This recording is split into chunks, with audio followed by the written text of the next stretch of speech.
Shalom saudara-saudara, hari ini saya akan memberikan tutorial bagaimana kita melakukan metode CPR dan 4 hukum rohani bagi yang rindu untuk menjadi murid Tuhan Yesus yang bersaksi dan mengabarkan Injil. Namun sebelumnya kita berdoa. Bapa di surga, berkati supaya kami dapat belajar tentang metode CPR dan juga 4 hukum rohani sehingga kami bisa memberitakan Injil untuk orang-orang yang membutuhkan Injil sehingga hidup mereka boleh diselamatkan. Terima kasih Bapa, dalam nama Tuhan Yesus kami berdoa. Amin. Saudara yang dikasihi Tuhan, tentu saya berangkat dari pengalaman pribadi saya sebagai anak Tuhan dan hamba Tuhan. Waktu saya sudah sekolah teologi pun saya masih bingung bagaimana memberitakan Injil. Saya bingung sekali, saya takut, ada perasaan takut tertolak, ada perasaan takut menyinggung perasaan orang lain. Tapi saudara, setelah saya mengetahui metode CPR ini, maka saya akan mudah sekali untuk menjangkau. Saudara, yang penting adalah kalau setelah kita tahu metode CPR, 4 hukum rohani dan 5 hal setelah mengetahui kabar baik, maka kita harus apa? Lakukan. Percuma kalau kita tidak lakukan. Nah, bagi saudara yang rindu untuk dilatih lebih dalam lagi, silakan hubungi saya lewat WA. Saya akan memberikan materi ini secara gratis dalam pertemuan Zoom. Nanti kita akan tentukan waktu dan jam berapa. Hubungi secara pribadi, ya, saya tunggu. Nah, apa itu CPR? CPR kalau dalam bahasa Inggrisnya cardiopulmonary resuscitation. Teknik kompresi dada atau pernapasan buatan untuk orang supaya yang detak jantungnya berhenti bisa kembali normal. CPR ini dilakukan supaya orang tadinya yang pingsan atau tenggelam bisa bernapas lagi. Nah, apa artinya CPR ini secara rohani? CPR secara rohani adalah cara kita mengenal kuasa Roh Kudus agar menyadarkan orang berdosa sehingga menerima Tuhan Yesus sebagai juru selamat dan dipimpinnya dan bertobat dan beroleh hidup kekal. Jadi manusia itu tanda kutip dia pingsan secara rohani, dia kalau tidak sempat diselamatkan akan apa? Mengalami kebinasan kekal. Karena itu saudara yang sudah diselamatkan Yesus, sudah merasakan kebaikan Yesus, saudara perlu melakukan ini. Saudara, Anda harus mengalami Yesus, berjumpa pribadi dengan Yesus dan dipimpin dengan Yesus. Itu yang membuat Anda berkobar-kobar memberitakan Injil.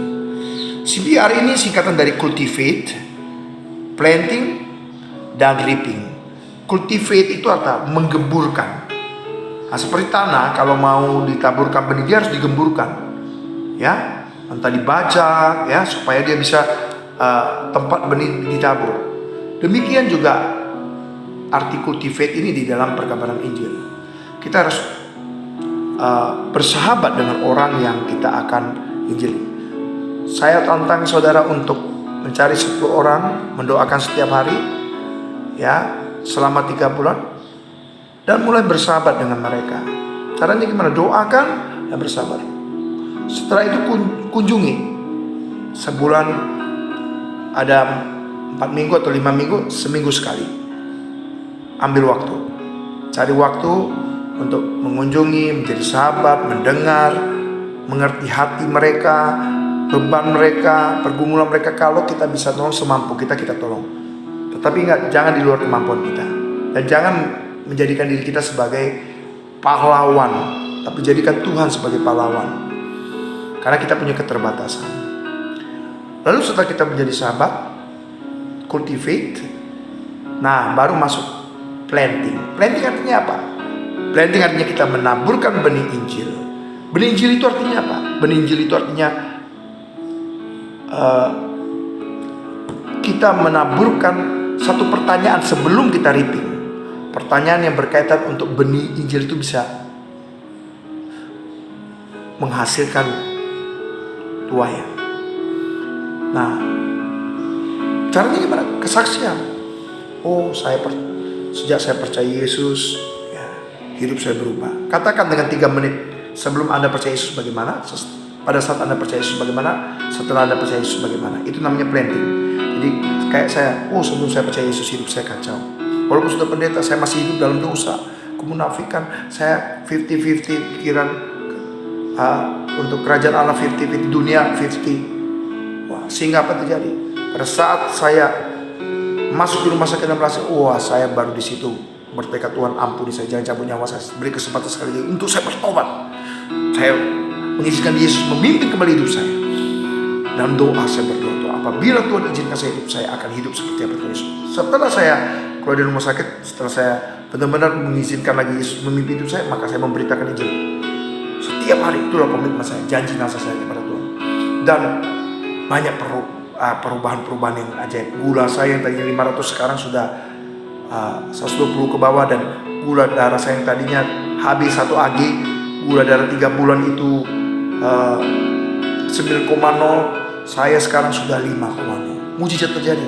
Dan ketika saya berdoa, Tuhan tolonglah supaya saya butuh sepeda untuk anak saya, tidak ada uang saya. Besoknya Tuhan kasih. Dibilang, Pak Pendeta, apakah Pak Pendeta meminta sepeda buat anak Bapak kepada Tuhan Yesus? Kok Bapak tahu? Iya, Tuhan Yesus kasih tahu saya dan istri. Langsung sepeda dikirim hari itu juga. Saudara, indah ikut Yesus. Nah, katakan tantangan, Anda mau nggak? Nah, kemudian kalau mereka belum mau, ya sudah, tidak apa-apa. Nah, didampingi mereka terus sampai pada masa-masa kritis. Misalnya mereka menghadapi kematian orang yang dikasihi, atau ada yang sakit, para teman mereka, anak, istri, suami, atau mereka sendiri. Anda bisa memberikan pertanyaan. Salah satu pertanyaan, kemana ya kalau orang meninggal? Apakah Anda siap setelah Anda mati? Anda mau kemana? Apakah Anda bisa menyampaikan ibadah Anda? Apakah menjalani hidup ini dari pagi sampai malam kerja cari duit? Ada nggak hidup yang lebih berarti dari sekedar hidup seperti ini? Nah, saudara, berikan pertanyaan-pertanyaan itu. Dan lalu mereka bilang, aku pengen kali ada hidup lebih. Aku nggak tahu kemana aku setelah mati. Tanyakan. Maka saudara mau mengalami hidup yang lebih dari sekedar hidup? Apakah saudara mau tahu kemana orang setelah mati di dalam Tuhan Yesus? Kalau mereka mau, yang ketiga, reaping itu menuai. Ada 4 metode, ya. Ada ada 4 hukum rohani, ada buku tanpa kata, ada jembatan keselamatan, dan mungkin ada metode-metode lain yang saya tidak tahu. Tetapi saudara, intinya adalah saudara sampaikan berita Injil. Nah, ada 4 hal, ya, 4 hal ketika kita memberitakan Injil ini. Pertama, Allah mempunyai rencana yang indah atas hidup manusia dan hidup kekal untuk manusia. Ya, Anda bisa kutip dari Yeremia 29 ayat 11. Sebab rancanganku adalah rancangan damai sejahtera dan bukan kecelakaan, untuk memberikan hidup kekal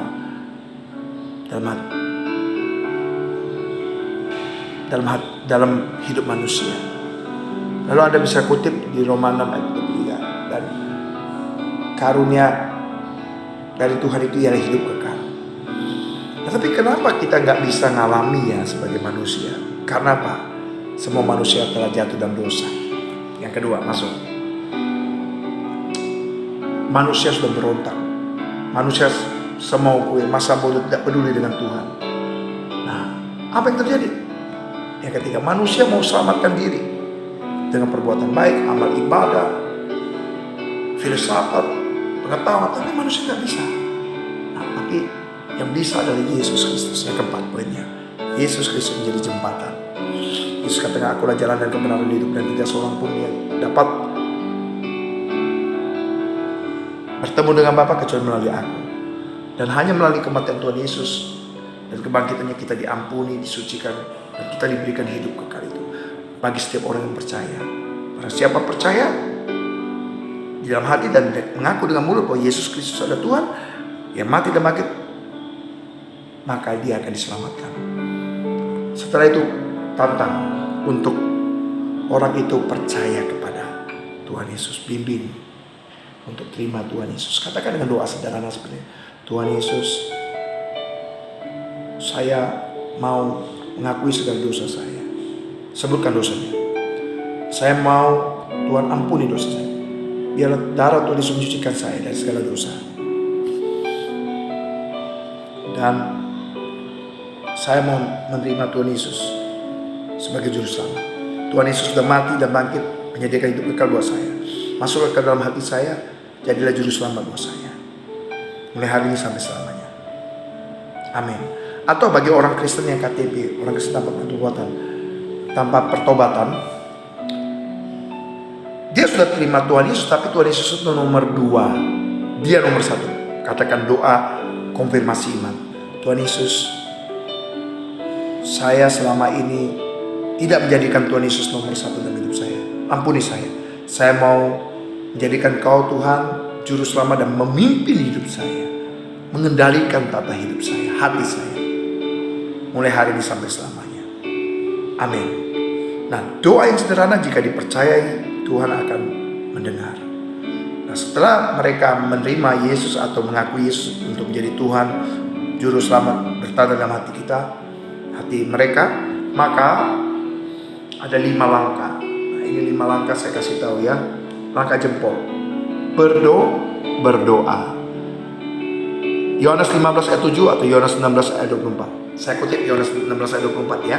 Sampai sekarang kamu belum menerima sesuatu pun dalam nama Aku, mintalah maka kamu akan menerimanya, supaya penuhlah sukacitamu. Berdoa. Ada masalah apapun berdoa. Mau makan, minum, mau pergi, berdoa. Tapi juga ada waktu doa setiap pagi. 30 menit. Bukan hanya berdoa untuk apa? Diri kita, tapi orang lain. Dalam doa, katakan TAP. T apa? Terima kasih. Ucapkan terima kasih. A, minta ampun atas segala dosa kita. P, pinta. Pohon. Doakan. Lalu kemudian jari tunjuk. Kita bicara sama Tuhan, tapi Tuhan juga bicara sama kita melalui firman-Nya. Mazmur 119 ayat 105. Firman-Mu pelita bagi kakiku dan terang bagi langkahku. Firman Tuhan itu akan memberikan kita pengertian baru dan kita dipimpin menurut kehendak Tuhan. Baca, renungkan, lakukan. Nah, ajarkan kepada orang yang sudah terima Tuhan Yesus untuk melakukan ini. Dan yang berikutnya adalah yang ketiga, kita sungguh-sungguh mau beribadah. Ya, Ibrani 10 ayat 25. Janganlah kita menjauhkan diri kita dari pertemuan-pertemuan ibadah seperti yang dibiasakan orang, tapi makin kita menasihati dan giat melakukannya menjelang hari Tuhan Yesus semakin dekat. Kita giat lakukan. Kita hidup dalam ibadah. Ibadah hari Minggu, ibadah di gereja, ibadah di ibadah raya atau kebaktian. Dan yang keempat, kita hidup dalam persekutuan. Ya, firman Tuhan katakan apa? Dalam Kisah Para Rasul 2 ayat 42. Setelah mereka percaya kepada Kristus, mereka dibaptis dan mereka bersekutu dengan ikut memecahkan roti dalam pengajaran rasul-rasul di rumah-rumah. Ikut, kita mau ajak mereka untuk ikut komsel, kelas meeting, ya, dan mengalami Tuhan. Ajarkan mereka untuk ikut persekutuan. Bisa ikut kelas meeting, persekutuan sesuai usia mereka. Kalau mereka lansia, persekutuan lansia. Kalau mereka wanita, persekutuan wanita. Kalau mereka pria, persekutuan pria. Kalau mereka pemuda, persekutuan pemuda. Nah, yang kelima, kita harus menjadi saksi. Beritakan Injil. Beritakan Injil ini. Kabarkan kabar baik ke seluruh makhluk supaya percaya pada Kristus. Nah, kalau saudara-saudara, maka saudara tanya, mau nggak saya muridkan secara pribadi setiap minggunya, seminggu sekali 1 jam aja? Atau kita bilang jangan 1 jam, karena orang kan suka 1 jam 30 sampai 45 menit. Gimana? Nah, pakai bahan apa? Nanti saya akan kasih bahan selanjutnya. Nah, bahan selanjutnya ini penting saudara untuk follow up. Nah, kalau saudara mau, saya akan memberikan pengajaran Zoom mungkin 2 jam. Ya, tapi sekali lagi ini tidak dipungut biaya. Bagi yang mau, kalau nggak mau nggak usah. Tapi yang penting saudara, lakukan ini dengan hati yang penuh pimpinan Roh Kudus. Kalau Anda mengandalkan ini nggak akan bisa. Anda harus mengandalkan, berdoa. Bawa dalam doa, catat namanya, doakan. Oke? Selamat mencobanya. Jika ada pertanyaan hubungi saya. Jika Anda mau dilatih secara khusus untuk metode ini hanya garis kulit-kulitnya aja, 15 menit ya, kulitnya aja. Kita berdoa. Bapa di surga, berkati supaya melalui video ini kami bisa memberitakan Injil. Berkati Bapa, dalam nama Tuhan Yesus kami berdoa. Amin. Tuhan Yesus memberkati. Selamat menjadi saksi Kristus. Haleluya. Amin.